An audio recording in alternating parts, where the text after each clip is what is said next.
a little bit reminiscent of the hyena. You can see the sections there behind the mane. And then the puppeteer. Yeah, good boy. The puppeteer's got a couple of jobs. Technically, he's got to maintain the eye line. We as human beings are incredibly sensitive to eye line.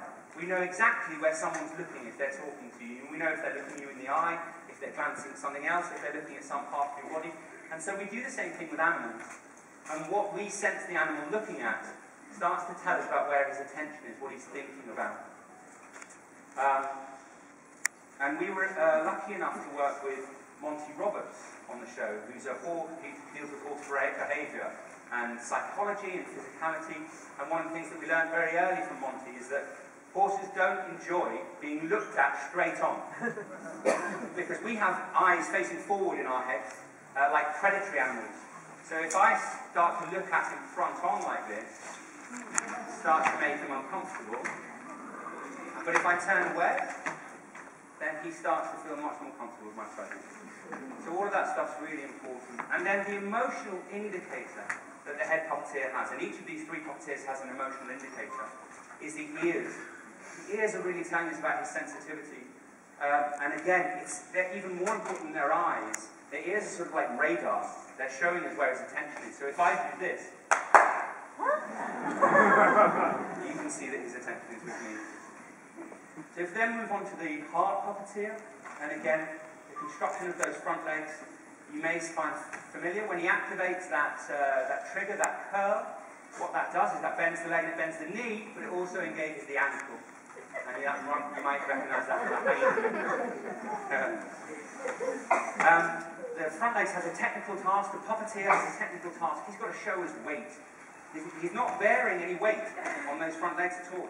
It's all going through him. So every time he puts a hoof on the floor, he's got to show us that the weight is going through that leg into the body. And then his emotional indicator is probably one of the smallest mechanisms on the horse, but probably the most important. He's showing us the breath of the horse. The horse is, we are seeing that the horse is alive, and that's telling us about the physical state of the horse, whether he is a bit tense and anxious, so the breath is light and fast, whether he's exhausted, it's low and raggedy, or whether he's angry and it might be snorting. So he's really, but apart from just showing us that, breath is really at the heart of Ahmanson's philosophy about puppetry. Basil is fond of reminding me, what's the difference between an actor and a puppet on stage? An actor, he would suggest, walks on stage and their first port of business is to tell us about the character and start to tell us about the story. A puppet walks on stage and the puppet's first point of business is to be alive. Because it has the possibility not to be alive. And the breath shows us that he's alive. If the guys jump out, if our puppeteers jump out of the horse right now, it will collapse and die.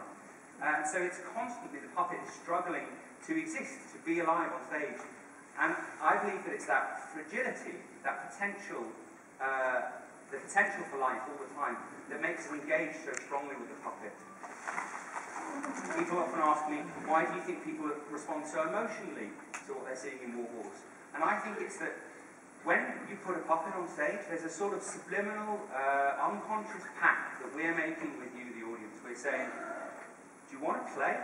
Do you remember when you were young and we used to play with things together and we would agree that they were alive? And so whether you're conscious of it or not, we're inviting the audience to go to a place where they're much more emotionally available and that in their imaginations anything is possible. That's my idea. So we come to the hind. We come to the hind, and the hind has control of this fantastic tail. Yeah. And the tail's made out of this wonderful substance called Tyvek. And we looked a lot at the mane as well. It moves really nicely through the air. Originally we were using this foam substance, which had the same effect. It moved gorgeously when you flicked it, but it was highly flammable. We tried to move on from that. The exciting job also that the hind's got is he gets to show us that he's got the weight and the power, all that power on those back legs. So when the horse is about to run, he dips in and we see that muscle engage. But he also gets to be in control of the gait of the horse. The because the puppeteer in the front legs, he can't look back, he's strapped in, so he can't see what's happening. That means he has to decide which direction they're going in. They have to make it look like it was the decision was coming from the hind. And it also means when he goes into a walk, Joey, if he walks, he's walking in a 4 count. 1, 2, 3, 4. 1, 2, 3, 4. 1. And then if he shifts up into a trot, it's only the hind that knows that coming, and that's a 2 count. 1, 2, 1, 2. And the hind has to be in control of that. And again, if he shifts up into a gallop, then we're back into a faster 4 count. 1, 2, 3, 4. 1, 2, 3, 4.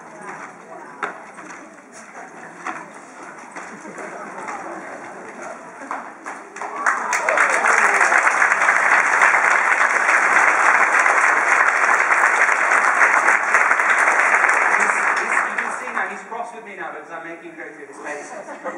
He's a little bit tetchy, so I think we'll send him back to the stage. Thank you, Joey.